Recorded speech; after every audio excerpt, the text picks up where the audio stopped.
আমরা তো বাসা বাড়িতে কাজ করি, আমাদের দুইটা সমস্যা মোকাবেলা করতে হয়। একটা হলো বাসার ভিতরে, আর একটা হলো বাসার বাইরে।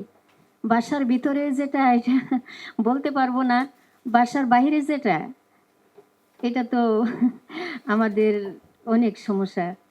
যেহেতু আমরা গৃহকর্মী, আমরা তেমন একটা সম্মান পাই না, অথচ আমরা একটা সম্মান পাই না পাই, তারপরে আমরা তো একটা সম্মান পাই না বলতেও কেমন লাগে কথাটা। আমরা তো বাসা বাড়িতে কাজ করার অসুস্থ বা আমরা সমস্যা থাকতেই পারি, সময়ে হঠাৎ করে যদি অসুস্থ হয়ে পড়ি আমরা বেতনটা অবজেকশন করে দিই, অফ করে দিই। এটা তো আমরা আশা করি না, আমরা তো একটা চাকরি করি।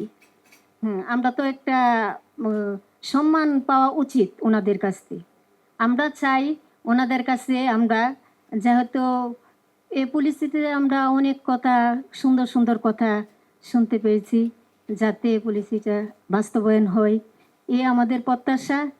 আমরা যাতে ভিতরে, বাসার ভিতরে বা বাহিরে একটা সাহস নিয়ে বা অনেক গর্ব করে আমরা বলতে পারি আমরা একটা চাকরি করি, হ্যাঁ চাকরি করি। এজন্য আমাদের